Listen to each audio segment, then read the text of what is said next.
Today we're going to talk about enhancing some burger patties with Shio Koji. If you look on YouTube a lot, you'll see people talking about accelerating dry-aged flavour and tenderness using Koji. Usually be done in 24 to 48 hours. Shio Koji, on the left here, is a traditional Japanese fermented seasoning. It's made from a mixture of cooked rice inoculated with the mold Aspergillus oryzae, known as Koji, salt and water. The fermentation process, which typically lasts 7 days to weeks, allows the Koji mold to produce a variety of enzymes, including proteases, amylases, and lipases. These enzymes break down complex molecules into smaller compounds, simpler compounds, resulting in a versatile paste that imparts flavour, tenderness, and a subtle sweetness. Shio Koji has been used for centuries in Japanese cuisine as a natural tenderizer and flavour enhancer, serving as an alternative to salt or soy sauce in marinades, pickles, and dressings.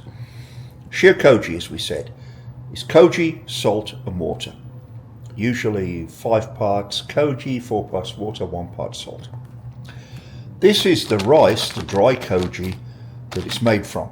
I had to buy some prepared Shio Koji for this because frankly I don't have the time to wait for this to mature, shall we say. So let's on with the show. Here you can see we've smeared a tablespoon of Shio Koji over each burger patty, half a tablespoon each side. This is the expensive way of doing it, by the way, because making your own Shio Koji is a lot cheaper. So when applied to meat, such as beef patties, Shio Koji acts primarily through its enzymatic activity to modify the texture and taste. The proteases in Shio Koji hydrolyze or break down the proteins in the meat's muscle fibers, weakening their structure, making the meat more tender without the need for mechanical pounding or marinades. This is why we're applying the Koji to the outside of the patties and not mixing it in with the ground beef because we don't want them to fall apart. Simultaneously, amylases convert any starches present into sugars, which can enhance browning during cooking via the Maillard reaction and contribute to a sweeter, more complex flavour profile.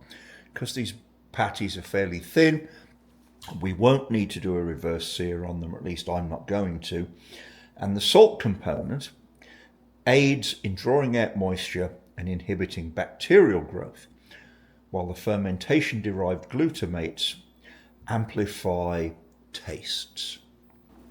For optimum results, meat is typically coated and left to marinate for 24 hours or more in the fridge, allowing the enzymes sufficient time to penetrate and transform the tissue at a molecular level. As you can see, I'm using store-bought patties for this, largely because the store has a hefty burger press and these patties are pressed up pretty tight. We'll put this in the fridge in its original tray. Hey, save washing up, the sous chef's on her way to the English kitchen, so I'm responsible for cleanup. Cover it up with a bit of cling film and we'll come back in 24 hours and cook them up and see if we notice any real taste difference.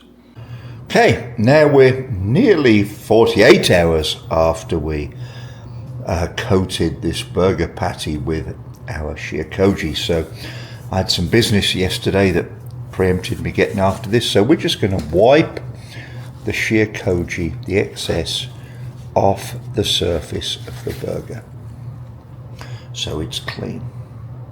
I'm going to cook this today in some ghee to try and hopefully enhance the flavour even more.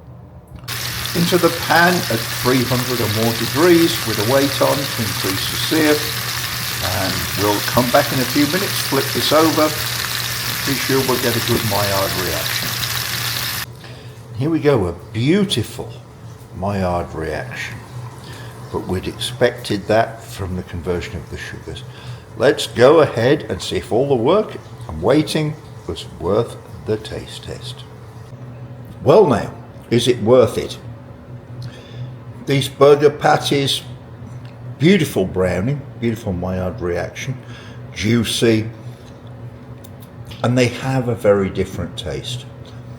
It's almost cheesy, is the way I would describe it. You serve this to people, they're never going to taste a better burger patty, that's a fact. Whether it's worth the work and the cost is up to you. It's not a subtle difference, but they really are very, very tasty. Give it a try, see what you think, and put it in the comments.